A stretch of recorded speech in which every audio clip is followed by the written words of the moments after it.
السلام علیکم. میں کچھ عرصہ قبل چائنا گیا تو میں ایک فیکٹری گیا وزٹ کرنے کے لیے. تو اس کا جو مالک تھا وہ مجھے دوپہر کے کھانے پر لے گیا. میرے ساتھ ادھر ایک پاکستانی دوست بھی تھے جو چائنا میں ایک یونیورسٹی میں پڑھا کرتے تھے. تو میں ان کے پاس جب گیا کھانا کھانے لگ گئے. ایک مسلم ریسٹورینٹ ہی تھا جب ہم کھانا کھا رہے تھے. تو کھانے کے دوران مختلف باتیں ہوتی رہی. تو ایک پوائنٹ ادھر ڈسکس ہوا تو میں نے ان سے کہا کہ پاکستان کے اندر لاہور میں ہمارے شہر میں خاص طور پر لوگوں نے گدا بھی کھایا ہوا ہے.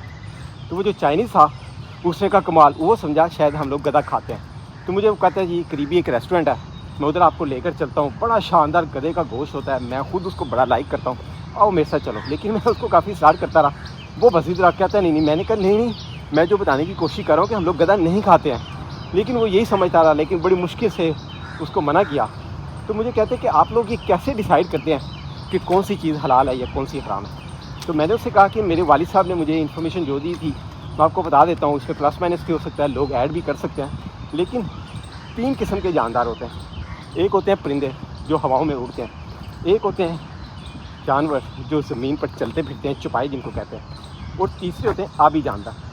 تو ہم لوگ یہ کیسے فیصلہ کریں گے کہ کون سا جانور حلال ہے. تو میں نے اسے کہا جو پرندے ہیں اگر وہ دانہ دنکا کھاتے ہیں, ان کے 2 پوٹے ہوتے ہیں, ایک سے وہ دانہ کھا کر اپنے پوٹے میں سیو کر لیتے ہیں, اس کے بعد وہ دوسرے ان کے جو سسٹم اس کے اندر چلا جاتا ہے.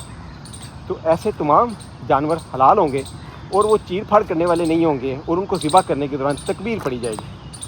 کہتا اچھا زبردست. میں نے کہا اس کے بعد دوسرے جاندار ہوتے ہیں جن کو چوپائے کہتے ہیں. وہ ایسے جاندار ہوتے ہیں ان کے بھی 2 میدے ہوتے ہیں, جیسے بکری ہے, گائے ہے, ان کے بھی 2 میدے ہوتے ہیں, اور وہ جانور بھی حلال ہوں گے, ان کو بھی تکبیر پڑھ کر ذبح کیا جائے گا. اور یہ ایسے جاندار ہوں گے جو گوشت نہیں کھاتے ہوں گے, چارہ کھاتے ہوں گے, چیر پھاڑ کرنے والے نہیں ہوں گے. یہ تمام جاندار حلال ہوں گے. اور اس کے اندر جو گدھا ہے, گھوڑا ہے, وہ حلال نہیں ہے.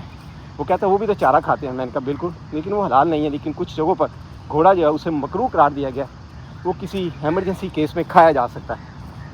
اس کے بعد تیسرے جاندار ہوتے ہیں جن کو آبی جاندار کہتے ہیں, جو پانی میں رہتے ہیں. اور وہ تمام آبی جاندار جس میں بہنے والا خون نہیں ہوتا, آپ ان کو نکالیں, ذبح کریں یا کاٹیں, ان میں اگر خون نہیں نکلے گا تو وہ تمام تر حلال ہوں گے. اور دوسری کنڈیشن یہ ہے کہ وہ پانی سے باہر مرے ہوں.